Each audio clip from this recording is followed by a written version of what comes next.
though Mary is quite loud, so I'm not surprised. I mean, the fact that somebody heard her in a busy pub on a Christmas night out and went, I recognise your voice, for probably the neighbouring pub. Yeah, aye, probably, yeah. But they'd be tough to search about, though, and look for where the sound was coming from, you know? If they'd be at a normal height, they'd be like, well, where is that sound coming from? And there we go. Boom, just like that. Thank you, Mary, for being small. Good morning, Vietnam! I love the smell of napalm in the morning. You're gonna need a bigger boat. I feel the need for speed. Roads? We don't need roads. Snakes. Why'd it have to be snakes? I'm Spartacus! I'm Batman. I am your father. Harlem was cleaning house. Everyone in the family has possible motives. Was Harlan planning on cutting off Joni? Did he plan to fire Walter? Is Richard having an affair? That's some heavy-duty conjecture. Funny, Ransom, you skipped the funeral, but you're early for the will reading. Up your ass. Very nice. Ransom. Slap that You gotta do this more often. And welcome everybody back to the Moviescramble podcast. It has been a good while since the last one. What was the last one, John? Was it Midsummer? Yeah, it was, and that was a month ago. Yeah, that was our Halloween one. Yep, I just showed you how long it's been since we've done the podcast.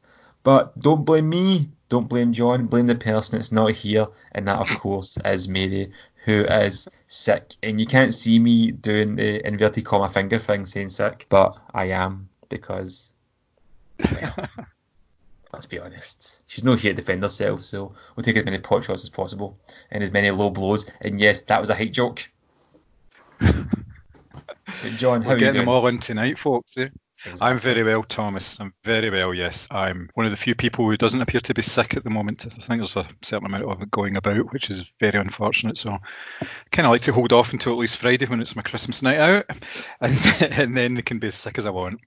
But no, good. Yeah, watching lots of movies and doing lots of things, so which has obviously contributed to the fact that we've not been podcasting as well. So not great, but here we are tonight. Exactly, we're here. That's the most important thing. Speaking of being sick, so many people I know are sick just now, and I'm like, right, as long as they stay sick and away from me, I'm happy with that. I haven't actually seen that much recently, as I was saying to you the other day. It's just the way kind of things have fallen with life, but both of us have seen Knives Out, so that's as good enough a reason as any to review it. The film is a murder mystery directed by Rian Johnson of Boo Hiss Star Wars fame. It does star Daniel Craig, Chris Evans, Anna de Armas, Jamie Lee Curtis, Michael Shannon, Don Johnson, Toni Collette, Catherine Langford, Jada Martell and Christopher Plummer in what is an incredible ensemble cast. I don't know about you, but when I seen that cast I was like, yeah, I want to see this film. Yep, definitely, yes, absolutely. And to be fair, I made a joke about Star Wars there. I really like The Last Jedi. I think it's absolutely brilliant. So just getting out of the way before we talk about Knives Out. I'm totally there with you. I really liked it. I thought it was unfairly panned, shall I say, yes. And that kind of, I'll speak about it a little later, but it's obviously drip fed into this film as well, a little of that. So, but yes. Please continue, good sir. Basically, for those of you not familiar with the plot, it involves a wealthy crime novelist played by Christopher Plummer called Harlan Fromby, whose death by apparent suicide raises issues and concerns and suspicions of his family.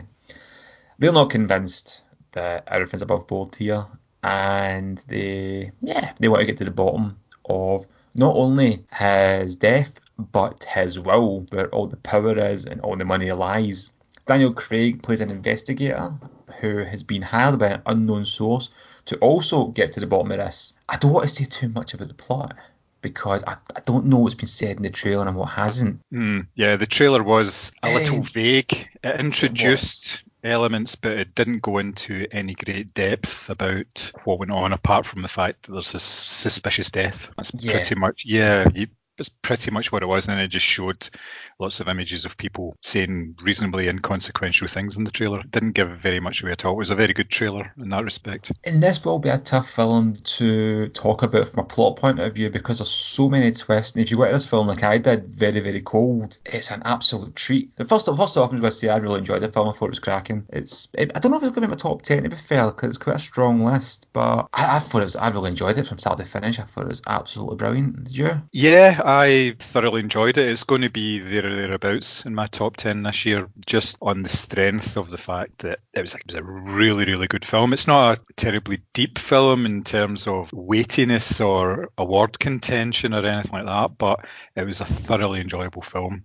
Obviously, Rian Johnson has a bit of a love for the genre anyway. He's been quoted in the press as saying that Agatha Christie, especially Peter Ustinov's take on Poirot, are his favourite films in that sort of genre, and he just loves the whole idea of it. So doing this, which is really just his love letter to sort of Agatha Christie and Mansion House mysteries and these kind of things, there's very little that you can criticise about the film. It starts off in a very sort of delicious way in that you meet all the characters. You actually get their title cards while they're being interviewed by the police detectives, with this shadowy figure sitting in the background, occasionally touching on a piano key, which turns out to be Benoit Blanc, who doesn't say anything for the first, it must be at least 10-15 minutes. He doesn't say anything, and all of the main characters in the piece are interviewed, and they're being interviewed about the same sort of thing that's going on. I think it's the birthday party and what their part in the birthday party was and how they felt and things like that. And right from the start, you see that things are slightly different. The way that they're telling their stories are slightly different. Some characters appear to be, well, for a better word, more stupid than others because they just don't seem to have any sort of common sense at all. One character picks up on that right away, saying, you want me to say this? What sort of fool would do that? And then it cuts to the next character actually doing exactly that. And the cinema was uproar when that came on, just because it's such a funny moment, and it's not the only funny moment in the film. For something that's dealing with potential murder, there's an awful lot of humour in there without it detracting from the drama and mystery elements as well. Yeah, couldn't really, as I say, couldn't fault it at all. I like the fact that one character you haven't mentioned is the nurse of Christopher Plummer's character. And she has a very particular way about her that, again, well, I think it's reasonable to. This is not a great spoiler. She can't tell a lie, and there's a very good way that they actually put that on screen, that she can't tell a lie, and that kind of informs you. This isn't quite what we're thinking it's going to be, because usually with these murder mysteries, it's usually the nurse or the butler or someone like that, or it's a relatively minor character. This time, you've got a whole cast to die for, basically, and it could be any single one of them that is the antagonist.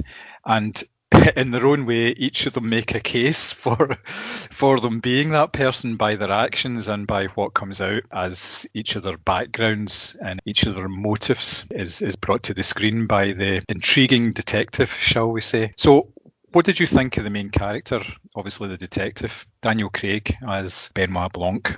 Were you surprised, or was it something that you expected that he was able to do based on sort of past performances and the fact that he is a particularly good actor?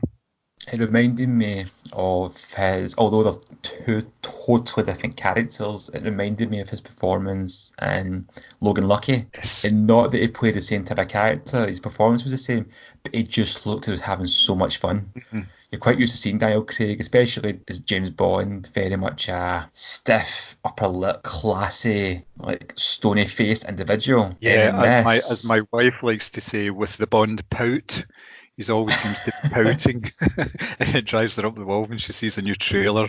And at least one scene he's pouting, which he does again in No Time to Die. But yes, quite. But this, for example, he just says, "Can I get a relaxed demeanour about him?" He's got that crazy accent, which I can't really tell if it's a good accent or a bad accent. It's just a noticeable Southern Louisiana style twang to his voice, and he just looks like he's having a great time. And it's an excellent performance in a film with not one bad performance in it. Speaking of good performances, you talk about the nurses, Anna de Armas. I love her. I think she's fantastic in everything I've seen her in. The first film I saw her in, I think, was Knock Knock. That the Eli Roth, Keanu Reeves, madcap horror. I think it's a very underrated film. She's excellent in it. She's fantastic in this. She just looks perpetually worried the entire time. And yeah, quite, yeah. She stands out as being like the only like genuinely likable character for so long, surrounded by these self-obsessed, narcissistic money grabbers, basically. Yeah, it's nice the way that they kind of twist the knife into the sort of liberal sensibilities that these people exhibit to begin with. They all seem to be very nice and they're caring, and they go out of their way to say to Marta, we'll take care of you, don't worry about it. We treat you as one of the family, but not one of them can remember the country she comes from, for instance. And that's brilliant every time they mention her, that she comes from a different country. And the first time I noticed that, it was the second time I went, is that what they said earlier? I'm like, hold on a minute, actually, this is clever. This is a very clever joke. And the bit as well, they keep saying to her, oh, I'd have had you at the funeral, but I was outvoted. And yes. When you first hear it, you think, oh, that's nice. Then you're like, hold on a minute. Yeah. Who's voted? Basically, most of them. Yeah. Yeah, so it does kind of... Want to go? Sorry, I can't was going to say that. I was going to say, it was regarding the... Yeah, apparently there's a seat where they're having a kind of discussion about immigrants to the country, and I think it's Don Johnson's character and Toni Collette. Yeah. Having a conversation. Don Johnson kind of like, when he's telling the story, it's all kind of nice because he's trying to portray himself as a good guy. But when you see the story for what it was, and he says to Anna de Armas' character come over, and he's speaking, he just hands her the plate and the cup just without even looking at her. She's not a maid. Yeah. She's a nurse. Yeah. She's his father's nurse. She's there to take care of his father and administer him with his drugs and take care of him. She's a really nice, lovely character. And he just has such contempt for her. And that shows you how the family view her. And I was reading something, apparently Don Johnson improved that. All right, okay.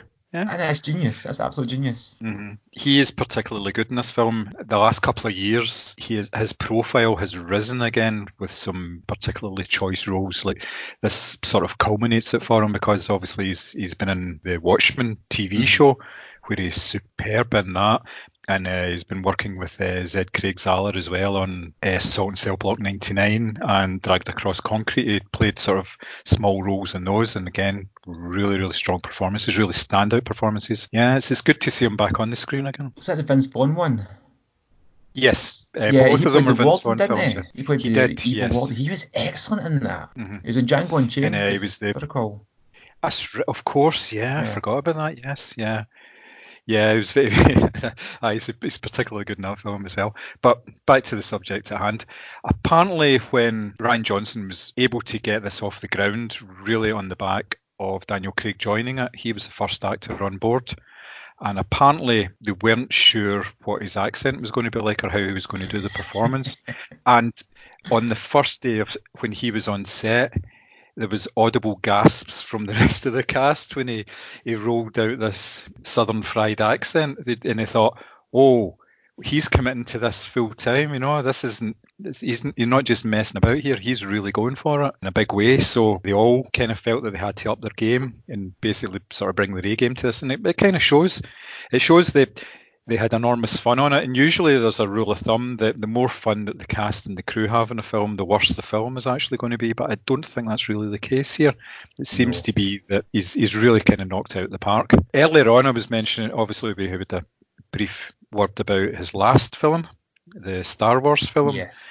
Some of the fallout from that happened with Knives Out as well, because before this film actually came out, there was 1-star reviews on IMDb saying that this was a dreadful film and it was a terrible film, and apparently they all came from Star Wars fanboys who have still not got over his treatment of the Star Wars universe.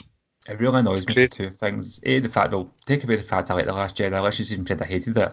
The amount of people that really annoy me, and people that I know, and they were saying stuff like, oh, it just goes to show you it can make a good film. And I'm like, so you've only seen 2 Rian Johnson films, and because you didn't like one of them, you wrote them off. I haven't seen Brick, to be fair, but I haven't heard a bad thing about it. Looper's a fantastic film. One of the best sci-fis of the last 10 years. I haven't seen The Brothers Bloom either, to be fair, but just because you made a Star Wars film that you didn't like, it wasn't the way you visioned it when you were a kid, Yes, doesn't quite. make him a bad director and writer. Even if if you don't like Star Wars, that's fine, but don't write off the entire guy's talent and career based on also as a franchise film. Let's just say it's not the best film ever. Maybe he's not a franchise type guy. Maybe this is his strengths. Yes, if you think about some of the directors that have come and gone within the Star Wars universe, I think the mere fact that he came through it and they were in a position that they wanted to offer him a trilogy, which is still apparently on the cards, so he must have done something right in their eyes, and it was not a bad film, and I'd like to see him going back to it, but exactly. I don't know if he actually will. Yeah, we shall see. We shall see on that one. Yeah, I mean, maybe even him personally, I don't know him obviously, but he could be like, I prefer doing these kind of films, I have more control, I have more fun. And that's the thing with Knives Out, and going back to, this is an incredible cast for absolutely, yeah, for a low budget, quirky film. And speaking, you mentioned Daniel Craig, but who would you say is the biggest actor in this? Daniel Craig or Chris Evans? Oh, I know, probably at the moment Chris Evans, but it's a close one, because if you think about all the sort of the principals, then they're all kind of up there. As I said before, Don Johnson's making a comeback, Jamie Lee Curtis, she's in the way back after Halloween, Daniel Craig with Bond, Chris Evans, Marvel Universe and all that. Yeah. Tony Collette's made a lot of good things recently, or a lot of absolutely, yeah. Things. Yep, Michael Shannon, Michael Shannon was particularly good because he plays totally against type. He's usually sort of a big, gruff, very forceful type of character in a lot of the things that he does. But here he's completely different, sort of very sort of down. He brings a whole downer to the whole sort of proceedings, just by the way he just seemed to be lurking in the background, and he's indecisive and everything. I thought that was a wonderful performance.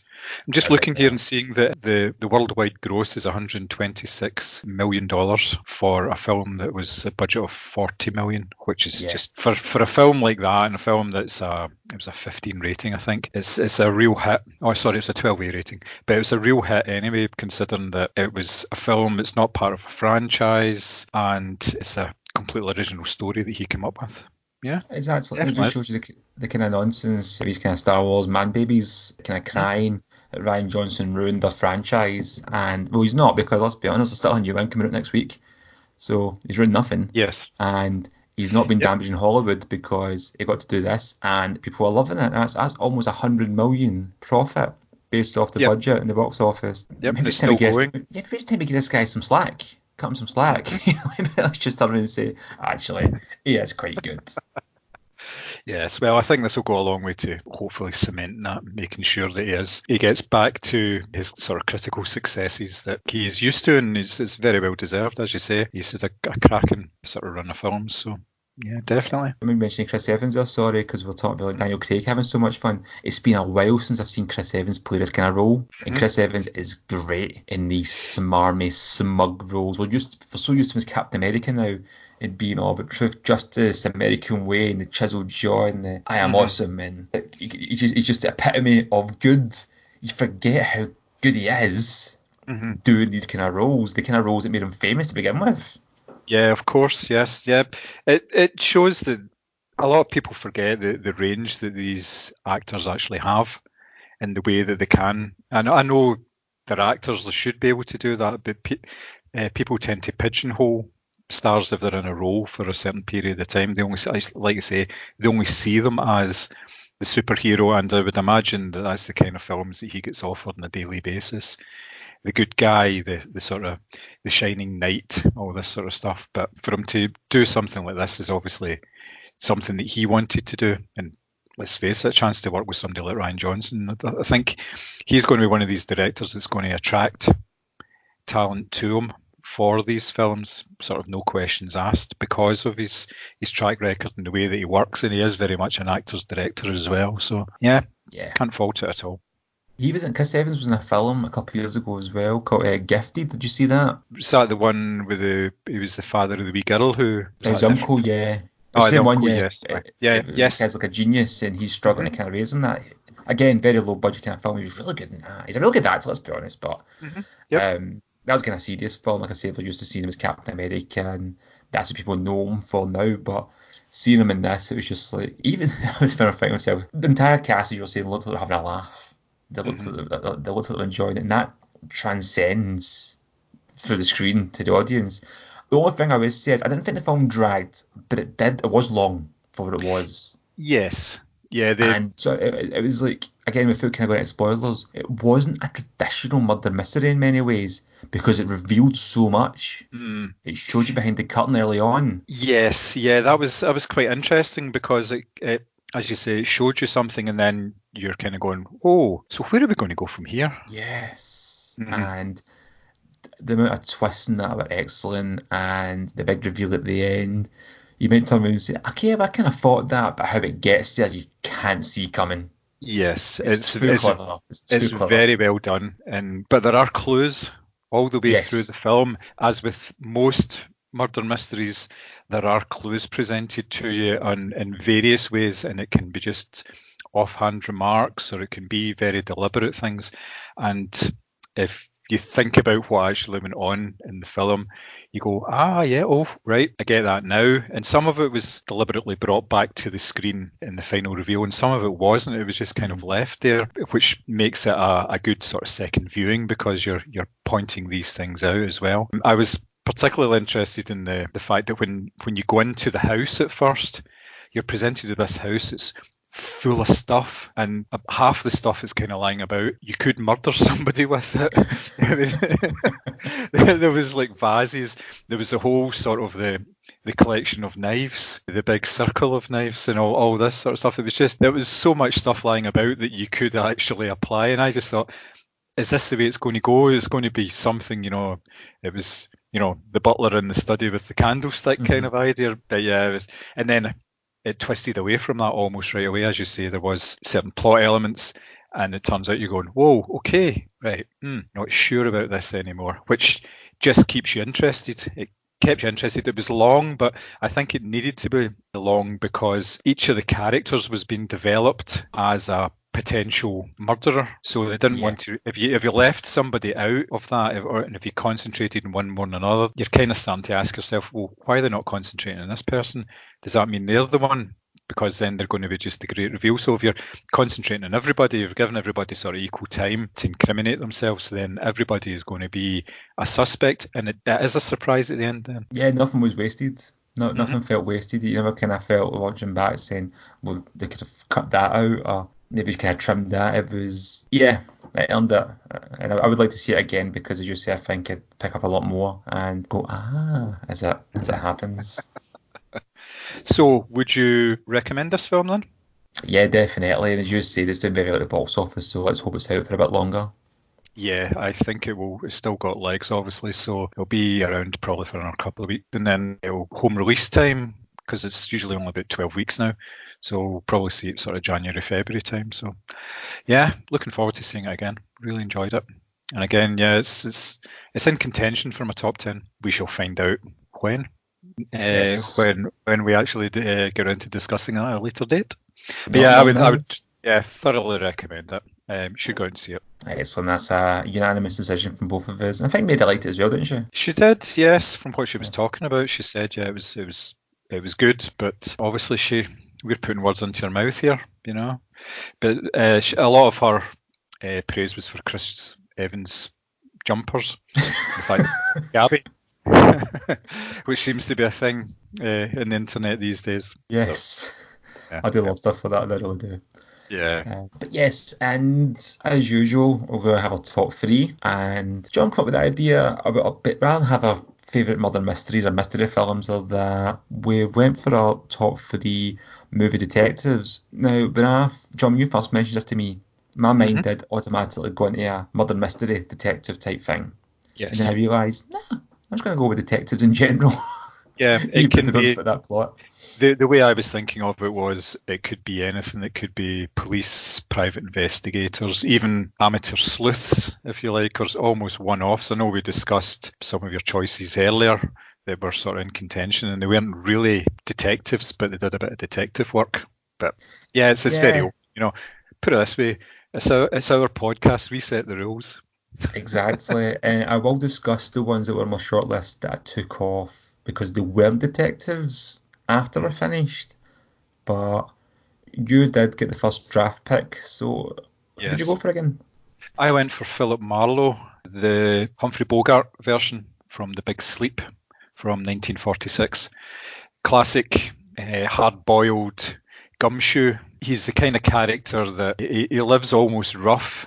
He lives in his office a lot of the times. He's always got a wisecrack. He's always drinking. But as with most detectives on screen, he's smart as hell. He really knows what he's doing, even if he doesn't show what he's doing. He gets into scrapes. He sometimes gets the women. Sometimes he has to actually fend off the women. Like one of the best quotes from it was, "She tried to sit in my lap when I was standing up," which I just thought was cracking. Just as an excellent way to talk about trying to reject somebody that you don't particularly like.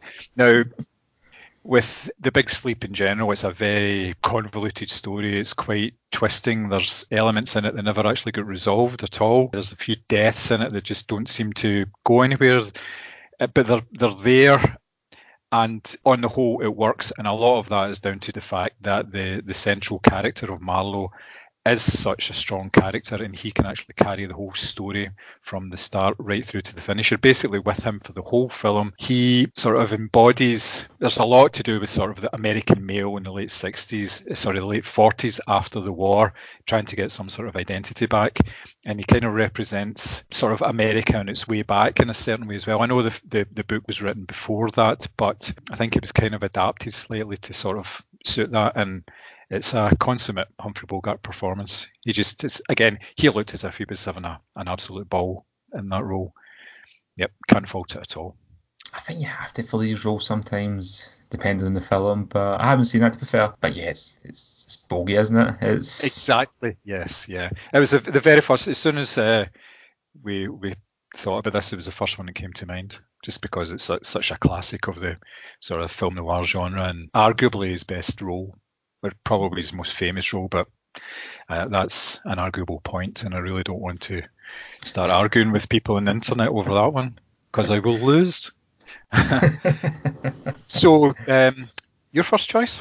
Yeah, I have went with Detective William Somerset from David Fincher's Seven, played by Morgan Freeman. Detective Somerset is ready to retire. You know, it's all kind of cliche. Detective ready to retire, but there's one big case he still has to crack. This big case is trying to find the murderer. We will learn to be John Doe. Sorry, spoiler alert. It's been out for a long time, this film. I think we know the ending. And John Doe, played by Kevin Spacey, has been killing people using the 7 deadly sins. Morgan Freeman, I don't think, has ever been young. He's always seemed old to me. And I'm not sure how old he is in Seven. For all I know, he's the same age I am now. But he's always seemed old. And in this, he just plays the kind of weathered, beaten, I don't want to say haggard, but ragged detective. Mm-hmm. And polar opposite him is Brad Pitt. He's young, he's idealistic, and he's got fire and energy. The contrast so well, but for me, Morgan Freeman's a standout performance in this, and his character just got so much depth to it, and so much, for lack of a better term, so much character, even just his face and how he kind of portrays himself and acts himself. But he's also very, very good. Mm-hmm. And the thing about the film as well, it doesn't matter how good he is and how close he gets to capturing John Doe, they don't actually capture him until he gives himself up. Yeah. And that's the thing I love about the film as well. It's like, from a kind of mystery point of view, it's trying to figure out who this evil serial killer is. And no matter how good he is, it doesn't actually catch him until he goes, hey, it's me. But even that's a twist in itself, because he wants to be caught. Mm-hmm. Because it's all part of his game. And the detectives lose. But that's not Will's fault. Will tries his best to stop Brad Pitt's David from shooting John Doe at the end. Mm-hmm. And he fails. Doesn't do it, but there's also you probably know this, an alternative ending where Somerset takes the gun and just shoots him. Right, I didn't know that actually. No, I don't think it was ever filmed. I think it was just storyboarded, but basically that was Somerset's way of saying, well, John Doe's not going to win because I'm going to take the fall and save David. Yes. That was an interesting ending. I prefer how they did it. It's bleaker. It's darker, and I like the fact that they failed. And although he does fail in many ways, he is still one of my favourite detectives in movies for the performance and the portrayal in the film itself. Yeah, it's kind of more sort of, I know it's not real life, but it's more realistic, because you do fail sometimes. People don't always win. They don't always manage to work something out. So it kind of reflects that a wee bit. And the whole film was, they were always one step behind, or at least one step behind John Doe. And yes, the fact that was, even though they were, and you kind of got an idea that Somerset didn't think he was going to catch up to him. He was still trying. He still put the hours in. He still grafted away. There's the scene in the public library where he goes in and he spends all night going through all the sort of mythology of it was like Dante and all this sort of stuff, and he was just pulling it all together. So, and that sort of shows almost like the grunt work, the detective sort of the paperwork that they have to do. It wasn't all action. He was the one that did all the research and put the hours into it, whereas, as you say, David was more idealistic. He was more fiery. He was the one who chased after John Doe. He would be the one that's a man of action, whereas Somerset, he's almost like he's near retiring, and he's got a way about him. It's more methodical. And that's what sort of makes all the sort of best detectives, the sort of the method. Best sort of detective films, that's what this usually is. It's a methodical approach, which again, was just going back to Knives Out, that's the same idea as Benoit Blanc. He came across as somebody who knew what he was doing, but he was having to go through a process and figure it out for himself. He didn't know everything, but he knew enough to ask the right questions and move on. And that's the same idea as Somerset in this film. Yeah, cracking choice. Well done. You made a good point as well about the fact that Fincher kind of highlights all the detective work that Somerset's doing. And I almost I was close to picking Jake Gyllenhaal's character for Zodiac as well, also directed by Fincher, because the level of detail it shows you in the work they do. It's not all about the action. It's not all about just kind of chasing the bad guys in the streets and stuff and shootouts and like abandoned buildings. It's about the kind of detective work, and the fact that they do this and make it exciting and interesting and captivating is a feat. Yep. Aye, not bad. Very nice choice. Who you got second? My second one is Edmund Exley from LA Confidential. Part was played by Guy Pearce. Yes. He is a character that initially comes across as being the sort of the total antithesis of an interesting character, an interesting detective, because he seems to be a man who is on a career path for captain or above that even. Maybe up to sort of commissioner level. He does everything by the book. He very much follows processes. He's living in the shadow of his father, who was a famous LA detective, and initially is dismissed and sort of resented by the men who actually work for him because he's young and he's idealistic. It's only when there's a homicide involving a police detective in the Night Owl diner that 3 suspects are brought into custody. And there's a scene where he really shows what he's about in terms of being a detective. He interviews all 3 of them at the same time. And the way that the scene is actually shot, the 3 sort of interrogation booths are side by side, so they've got an audience of policemen watching it, and each of the booths are mic'd up so he can talk in one and actually let another one hear. And it's the back and forth between the various rooms that forces confessions, and it doesn't have to resort to violence, which is the sort of standard way that they seem to be doing things. And some of the other characters within the film, they do their interrogation with their fists before doing anything else. It shows that he's a clever guy and he knows what he's about.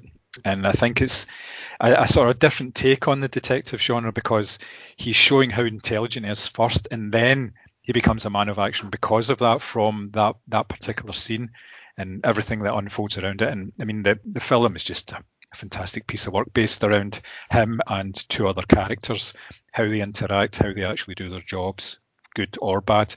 And it's just superb. It's kind of a wee bit of an underrated performance, because if you think about it, you've got Kevin Spacey, who was actually the bigger name at that time, and you've got Russell Crowe in a sort of star-making performance, if you like, as well. So it was kind of a third string to that, but I think the part really plays out, and it's a very well done performance, and it's a very, very good character. Yeah, I mean, it's a long time since I've seen LA Confidential, but it's a cracking film. As you say, it's like an ensemble cast. There's so many strong performances, so many big name actors.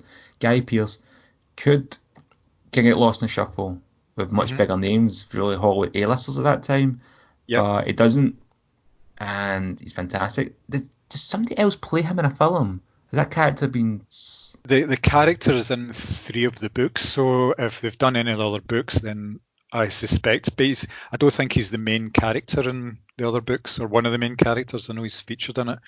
I'm not sure if he actually has, but it wouldn't surprise me, because there's been a few of the James Ellroy books being adapted. Not 100% sure though. I'll just double check that 2 seconds, because listen, there's no just checking Wikipedia. I thought it might have been a hyperlink next to the character's name, but it was not, so maybe not.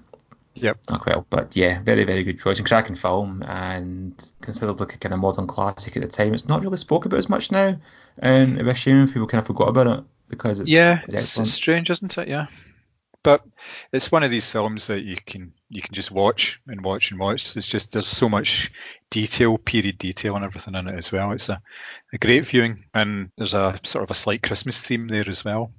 That's true. Yeah, not much. It doesn't really. I think it's kind of one of these ones that's set around about Christmas rather than being a Christmas film. They don't shoot Santa. It's okay, kids. We should have a good podcast, alternate Christmas films with tenuous links. We could be going a while. Definitely could. Right, so that's my second choice. What's yours? I have changed my choice at the last minute. Oh, controversial. I know I'm changing this because we were saying there about the fact that they don't have the detectives. Mm-hmm. And my choice has already been picked by somebody in the comments, so I'm changing it ever so slightly. Yeah, I'm going for the character of L.B. Jeffries, played by Jimmy Stewart in Alfred Hitchcock's Rear Window. Excellent. It was one of those ones, I was going to put them in a list, but I was just so adamant I was keeping actual detectives. To the point I was even thinking Murtaugh and Riggs, that I went, I know sergeants, I don't think they're actual detectives. That's how stupid I was getting with my choices, but this is a cracking detective style thriller.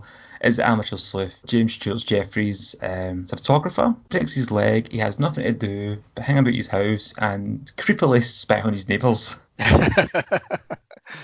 He suspects one of his neighbours has been murdered and makes a dedication to try and figure out the crime, all from his own room, and it's an absolutely fantastic movie, incredible performance, and I just love James Stewart in this, in the way that when he starts the film, he's bored, he's frustrated, he's annoyed, he's broken his leg, he can't do much. Then the fact they think there's been a murder, there's a mystery to solve, he's got a playfulness about him. He's quite eager, quite excited, even to his own shame. But as the film goes on, you realise, hold on, you're a bit out of your depth here, because you're not actually a detective, and you can't really defend yourself either. There's nowhere you can go, there's nothing you can do. And it's just, I think, it's a very unique, and it's been parodied and remade so many times now, for the time. It's a very unique premise. It's based in a book, but just how it's done, it's so tense, it's so suspenseful, and like I say, his performance, and yeah, it's the way he's trying to solve the mystery and the way he's approaching it, he's not doing it with any professionalism. There's no calmness to his demeanour.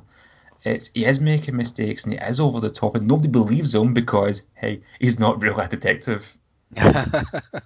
And yeah, spoiler alert, turns out he was right the entire time. And I won't ruin the ending though, because it has been a long time since it's out, and statute of limitations, blah blah blah. It's not got an iconic ending the same way Seven has, so people may not know it. But please do check it out if you haven't seen it. I know you've seen it, John. But yeah, I've seen it a few times. It's one of these Hitchcock films are of a certain regard for me. I really enjoy them. This is one of the best ones. Definitely is. It's right up there with the best work that Hitchcock's done, and James Stewart as well. Yeah, as you say, yeah, there's no professionalism about him at all in terms of doing any sort of private investigation or detective work. It's all just, it's just going purely on instinct. And he gets told time and time again, you do realise you're just spying on your neighbours all the time, and you've got a camera that zooms in, and that's kind of they touch on that in a few times, because like it's not just the suspect's house that he looks into. There's a whole range of people. Like there's a pretty young woman and all this sort of stuff, and people having arguments and all this. There's a whole sort of tapestry of life going on. So it is kind of, he is a bit voyeuristic in that sort of respect, because he's got nothing else to do with his time because he's sitting Am I there right? say, with a wheelchair and a broken leg. Am I right in saying as well they actually built a set for that movie? Yes. And that whole like back, all the houses and stuff, and that's actually a set, and that's incredible for the time when you think about it. It does look great. It looks absolutely amazing, and it really does kind of add to that claustrophobia when you realise everything's more or less shot from his bedroom window, and it's just an unbelievable film. They even had when you see the building across from him, there's a slight gap, like a sort of small alleyway, which obviously is supposed to lead on to a road or a street, and you can actually see occasionally people walking past it, which makes it even more sort of immersive because it's obviously real life. But I think there's been essays done on the work that Hitchcock actually puts into his sets as well. There's especially a particularly good one to do with Rope as well, the set of that and the backdrop and everything, just the amount of detail that they put into these things to make it as realistic as possible. And everybody realises it's a film set, but it's just amazing stuff. It wouldn't be done now. A lot of that would be CG'd. You know, was not a film with Shia LaBeouf that was a remake of this, a very loose remake, but yes, it was very similar. It had a lot of sort of plot points that were the same. He was under house arrest, and he suspects his neighbour. It's a really good film, actually. Is it Disturbia? Correct, that's right. Yeah, I have it next door. I'm not surprised. I've watched it maybe once. Oh, you've seen my collection. I forgot about that. Yeah. Yes, and it's him with a pair of binoculars on the cover of it. That's right. So it's the same sort of premise, but it plays out in a slightly different way.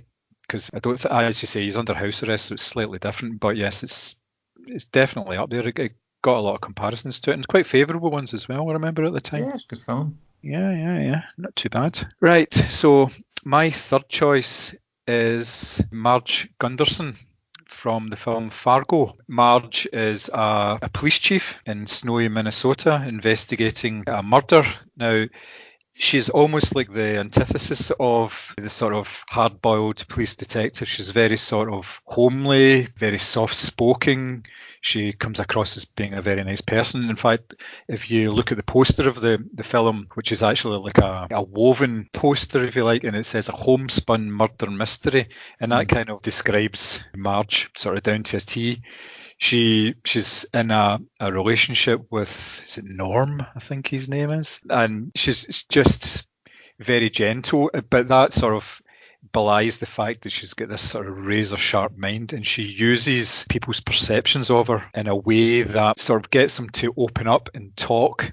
And what you find is when somebody, especially in a murder mystery film, when they start talking, they usually start incriminating themselves because they're usually not that clever, and the ones that think they're that clever get caught out anyway because they're really not that clever.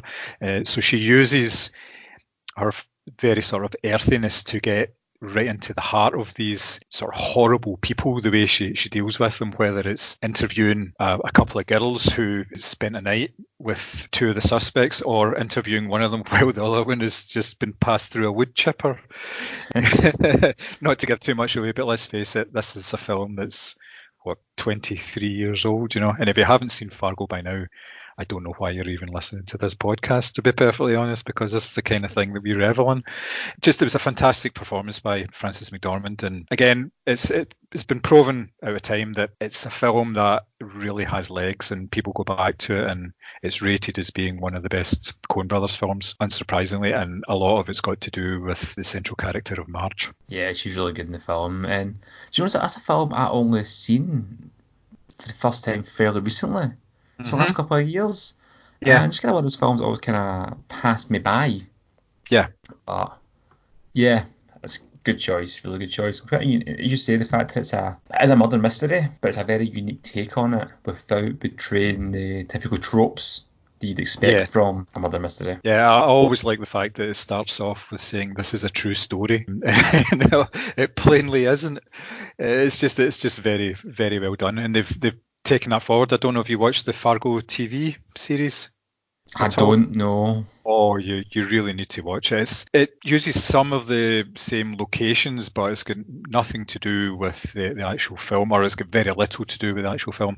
But yeah, they're fantastic, and they always start off with, this is a true story, and then the true part just sort of dissolves, and it's just so, yeah, it's not really a story, a true story at all. It's all completely made up. But they got a lot of mileage from that at the time when they were actually promoting the film, because people took them seriously and saying, I don't remember seeing this, what sort of research did you do for this? And they were kind of like, well, it's not real, it's made up. I mean, look at us.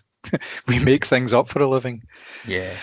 I did see something, though, that apparently there was an interview with him fairly recently, the last few years, when they confirmed that some of it was true. They actually did base a lot of it on all right, okay. stuff. So there's elements of truth there. So yeah, years yeah. It was a kind of case of, okay, based on a true story. Well, actually, it's not made that up to. Well, actually, did we? And it's like, well, yeah, it's quite interesting. If I continue to keep people guessing. And that's came back up probably with the felt with the TV show and that, and they've been asked it again. So they could just be playing people's heads the entire time. You never know. Yeah, well, they like doing that, I think, just to keep things interesting more than anything else.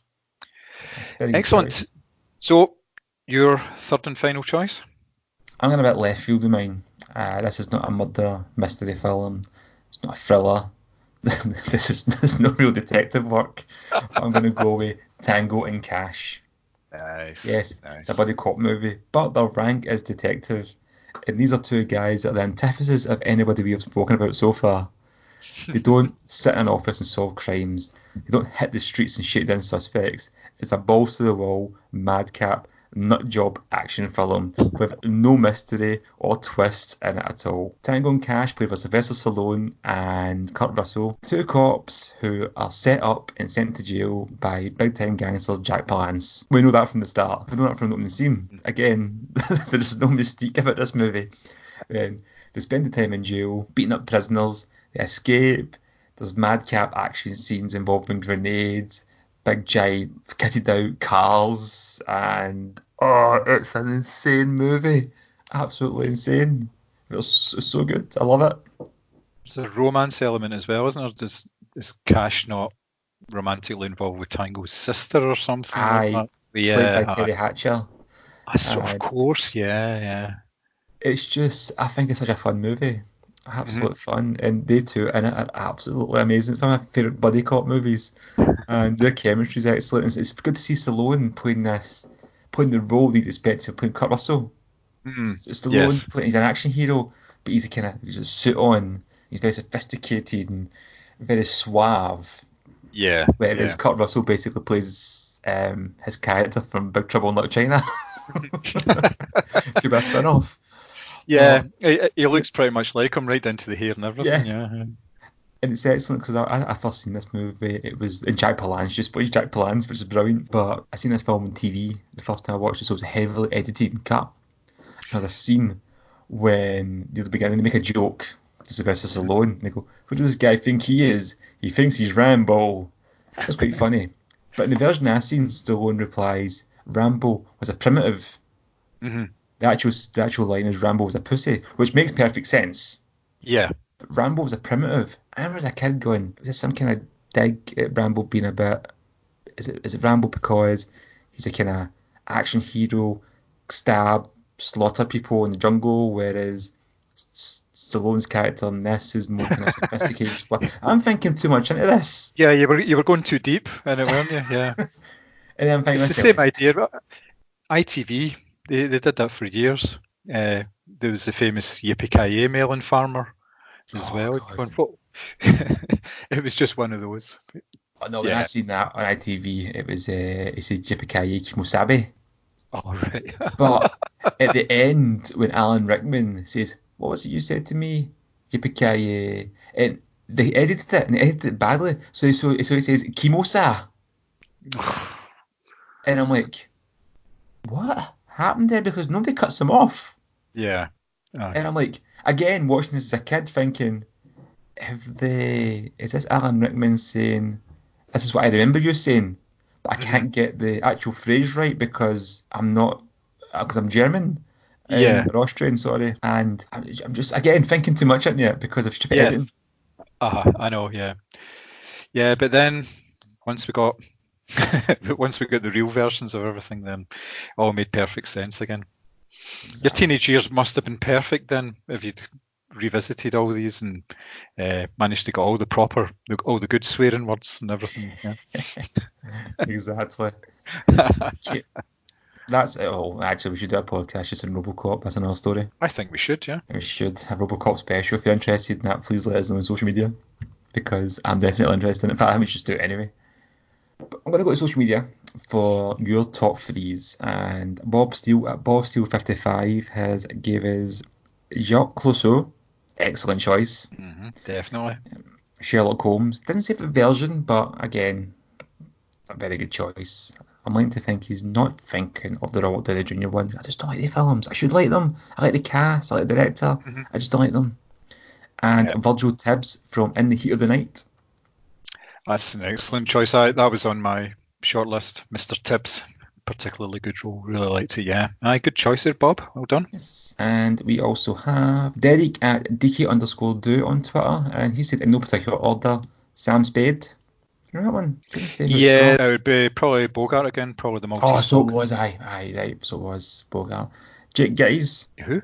Sorry? Jake Gittes. That doesn't ring a bell, but I'm sure it's probably somebody really famous and just Chinatown.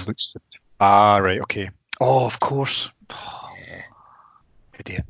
I'm an idiot. Which I still haven't seen, actually, from a Roman Polanski boycott, but that's another story. And the cast of LA Confidential. Yeah, well.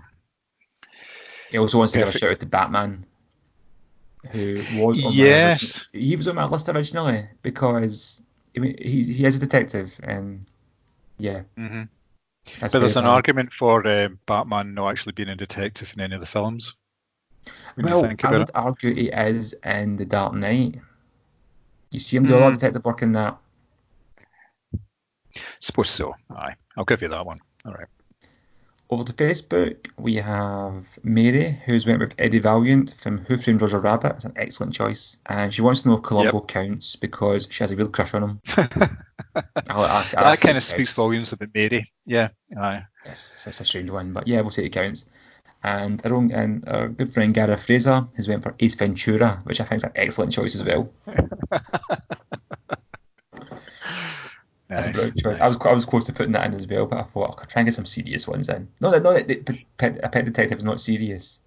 It's just I knew your choices would be great, so I was trying to show off.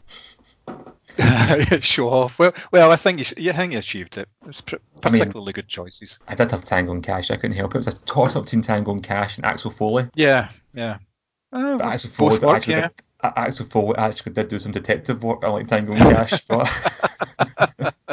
nice. That wraps up our top three movie detectives and a review of Knives Out. But it has been quite a good week for trailers. Last weekend we had the new trailer for Wonder Woman 84, and we also had Ghostbusters just the other day. I absolutely loved the Wonder Woman trailer.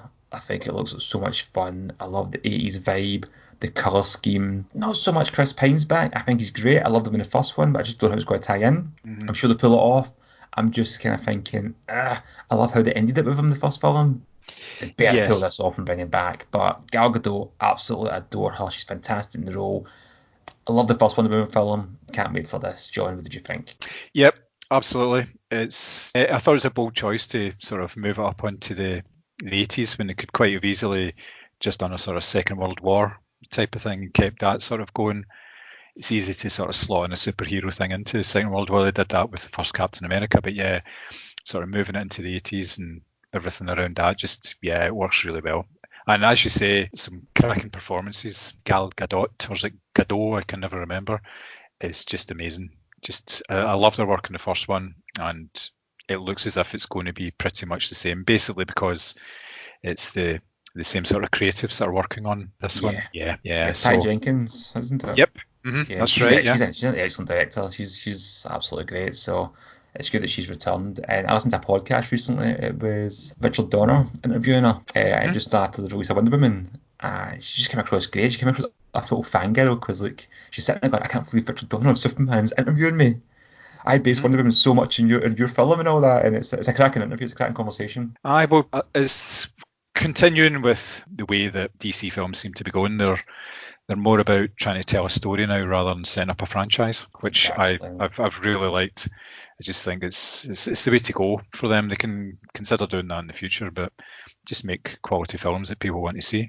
And they don't need to be dark and gritty. They can be a bit lighter. And my main concern about all these films is that there's a big battle at the end of it. And how many times can you do that? Fair enough. One of the biggest films of the year, the biggest film of the biggest film ever, had a battle, but everything was kind of building up to that anyway. But you tend to get that in a lot of superhero films. There's a reason that they're doing everything, and it comes to the third act, and they have to have a big CGI battle. Whereas, they might do something slightly different this time. I know, and that was one of the biggest criticisms of the first Wonder Woman film, that they felt it went for that typical kind of cliche. With Endgame not only earned it and deserved it. Yes. There was so much at stake in the film, and the human element to it and the emotional impact of it really helped it. You can pull these things off. You can do it. It's just getting that kind of emotional investment in it rather than just, here's big, bright, coloured computer graphics. Mm-hmm. Aye, yeah. So, second trailer was the Ghostbusters Afterlife trailer. Yes. I know that you're a massive Ghostbusters fan, basically because I've seen you took time out of your holiday in New York in order to go down to the fire station, didn't you, to get a picture taken outside it? I did indeed, yes. Yeah. So, what did you think of it? When I saw who was directing it, Jason Reitman. Is it Jason Reitman or Reitman? Reitman, yeah. Reitman, aye. I'm like, right. I hate Juno with a passion, but I liked other stuff he's done. Mm-hmm. That's super good. I looked at the cast and I thought, right, it's doing everything that the last Ghostbusters film didn't do for me. Mm-hmm. I wasn't a fan of the last director. I wasn't a fan of the cast. As it turned out, I ended up liking the film. Mm-hmm. I thought it was quite good. I quite enjoyed it. With this, it was like, a great cast. It's got a cast I like. It's got a good director, blah, blah, blah. Seeing the stills and stuff, I was getting quite excited. The fact that it wasn't a reboot, it was actually a sequel. Yeah. I liked as well, because I thought we was going to have some tie-ins and stuff. And everybody was buzzing about the trailer, and I watched it, and I was very underwhelmed. I don't know if people are seeing in this trailer that I'm not, but I was just like, what's great about it? No, that's not me writing the film off. Not at all. It's an extended teaser trailer, for lack of a better term. It's not giving much away. I'm not getting excited by it though, based on what I've seen. Yeah, well, again, with a lot of things, it's kind of wait and see. I think they're deliberately trying not to give too much away with this one, obviously including the very famous, is it Ecto-1, the car? Yeah. That seems to be featured quite a lot in the trailer, which is kind of what the fans want. So I was kind of paying lip service to that. It looks interesting. I was one of these people who really liked the last Ghostbusters film. I'm not ashamed to say it. I've watched it a couple of times, and I've found it very, very funny and very entertaining. I can understand why people get upset, but if things like that ruin their childhood, then they should be looking at other aspects of their childhood as well.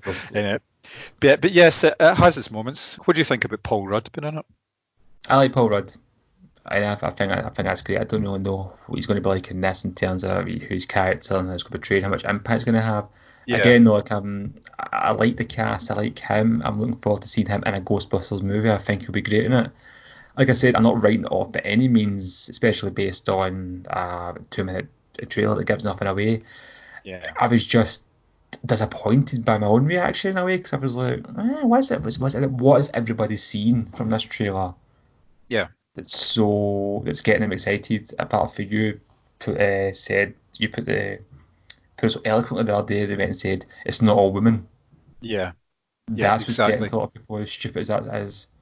Yeah, when you actually look at the trailer, I think the only woman in it is it looks like a housewife. Yeah, people think, yes, as it should be. So we're back to 1984 then. Great. Smashing. And the thing I'm really excited about, the fact that this film, if this is another Ghostbusters reboot, I couldn't care who the cast was. I'd be like, come on, you can't recreate that magic. Ghostbusters 2 couldn't even recreate that magic. You couldn't recreate that magic with the same cast. And I'm the same as you. I enjoyed the last film for what it was. It was never going to touch the first one. No. And to be fair, when you watch it, it doesn't try to. It No. tries to be its own thing. Mm-hmm. And it's a good film. It just was too expensive a comedy, and it did take the backlash over the usual suspects. Yeah. I felt quite disappointed that the people who were initially championing it, the likes of Dan Aykroyd and all that, they were very quick to dismiss it as soon as it started getting criticised, which kind of left a bit of a bad taste because, I mean, these are the guys that they were actually running the supposed new Ghostbusters extended universe because they'd been brought in to do a lot of work on that, and then to say, oh, well, it wasn't really us at all, you know. So it has left a bit of a bad taste. And it was Paul Feig, wasn't it, that directed it? He doesn't like to talk about it too much in interviews or anything, and he's very sort of cautious about what he says, just because it's still relatively raw for him, that whole experience, which is never good. But yeah, as for it is, we'll probably see a wee bit more, and I'm assuming there's going to be at least another one, probably 2 Ghostbusters trailers before it comes out in the summer. So we'll probably catch a few wee more glimpses of things to come. Yeah. And I hope it's good. I really do, because I don't want bad films to come out. I don't want to go and see bad films. No, I don't want any film to be a bad film. And if one more person says to me, "Oh, it's good about Stranger Things," I'm going to explode, because they're missing the point of Stranger Things in that case. And I know what they mean. It does have a Stranger Things vibe to it because of the kids in it. Yes. But well, there's Finn Wolfhard. He's in it, so he's obviously directly planted in from Stranger Things.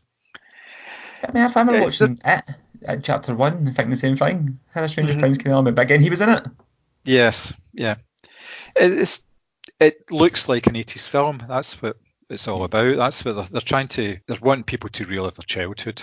That's what it is. Because if you think about it, for a lot of kids, they don't have any association with Ghostbusters. In fact, the only association they'll have with Ghostbusters is through the last film, because there hasn't been a TV show for a while, and it's mostly adults who have fond memories of Ghostbusters, the original films, and then the animated TV series after that. So but that's, as I say, a long time ago. So you've got to wonder who this is. Is this being aimed at children, or is this being aimed at big children? You know? Yeah, and I always kind of wonder as well if maybe the last one would have had maybe a kind of better reaction if it was a sequel rather than a reboot. And even the marketing campaign was a bit confusing in that sense, when it alluded to the fact that it was a sequel in one of the trailers, but it was like 30 years ago, they saved the world now, and I'm like, well, but it's not the same timeline that he's doing. You're just annoying people for the sake of it now. Again, they were trying to make it sort of relevant for Ghostbusters fans. If that film would be called something else and they slightly changed the script and made it sort of a supernatural comedy, they would have got away with it, and it would have been a reasonable success, I think, you know, and people would have enjoyed it. I've read something, when films of that nature don't tend to have budgets of that size. Yes.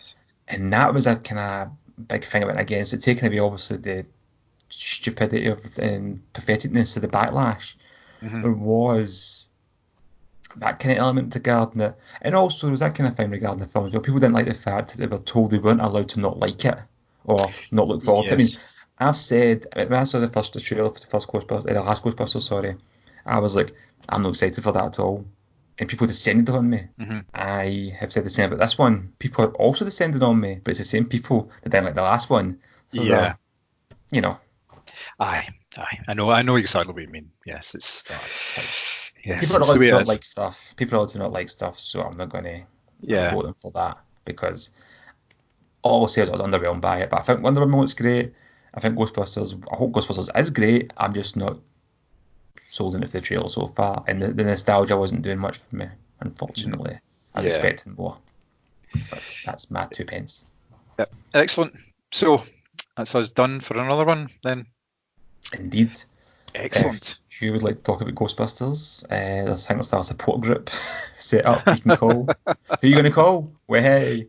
But yeah, if you want to get in touch with us, if anything was spoken about, anything you'd like us to talk about, or just how abuse it is, or send us love, you can contact us on Facebook, Instagram, Twitter at Moviescramble. And if you want to contact John directly, the email address is still open, guys. Yeah, podcast@moviescramble.co.uk.